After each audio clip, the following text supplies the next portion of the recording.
October 22nd around noon. As planes land on the east runway, it looks like a catastrophic crash.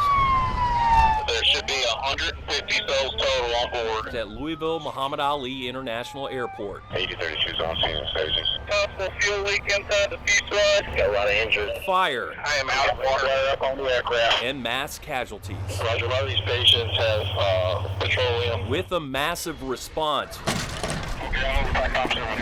from more than 20 different mutual aid agencies. 10 apparatus and about 43 personnel From fire over to the EMS triage. from Louisville. They trained for this, and this training exercise was the largest ever at the airport. Should a major aircraft incident happen here at SDF, you don't know what those circumstances are going to be until that event. Bird strikes, the reason for a miracle on the Hudson, or a blown engine blowing out a window at 32,000 feet, the reason for a rapid descent and diversion to another airport.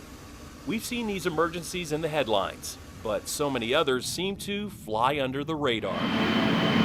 Incidents which don't get the attention but still have to be reported to the Federal Aviation Administration. So we asked the FAA for data on emergency landings and flight diversions over the last 10 years. This is what they gave us. 245 pages, including 848 incidents by our count. Hits from an FAA search of its accident incident data system, using keywords emergency, divert, and diversion. Many are duplicates of the same flight because planes declaring an emergency often have to divert to the closest airport.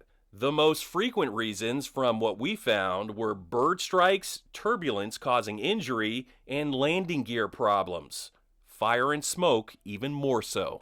With that in mind, many of the summaries of what happened are pretty scary. For example, on November 14, 2009, after takeoff from Kansas City, a Frontier flight hit a large flock of birds that caused both engines to lose power, with the number 2 engine stalling.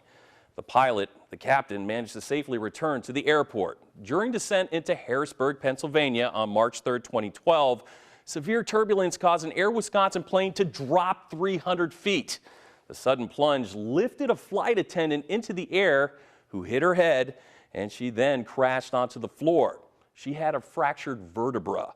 While cruising on January 12, 2016, a Hawaiian Airlines flight diverted to the nearest airport because of fire and smoke in the cargo hold. The cause? Well, an e-cigarette. Also in 2016, a SkyWest flight made an emergency landing on December 4th in Pensacola when an engine blew. Flying debris went through the left side of the airplane, causing depressurization. That forced passengers and crew to put on oxygen masks. Does this stack look big to you?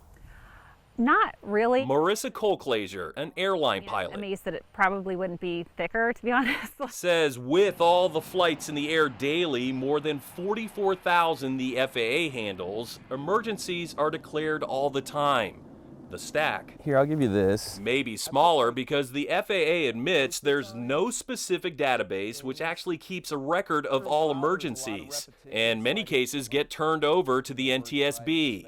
Therefore, this is what we had to work with. There was a hole approximately 2 feet long and 1 foot wide. Colclaser knows bird strikes are dangerous. Some larger birds, buzzards, can hit with such force that they can make their way actually into the cockpit. And some problems There's a lot of scenarios that we, train and go through. would make a pilot want to get to the ground faster than others. You don't want a cracked windshield at 35,000 feet. No, you would not. You don't continue to fly with that. A lot can go wrong with an airplane, but as stated repeatedly in the data and reiterated by Colclaser, Most emergencies are non-eventful. crashes, however, happen and are personal to this pilot. My dad actually died in a plane crash. It was an engine failure right after takeoff, and 16 of the 22 on board died. Clearly, that didn't stop her from flying, and she says this data shouldn't scare people either to stay grounded. It's so much safer than driving. They're highly maintained aircraft, and pilots are trained, and everybody's getting training. There's always constant changes to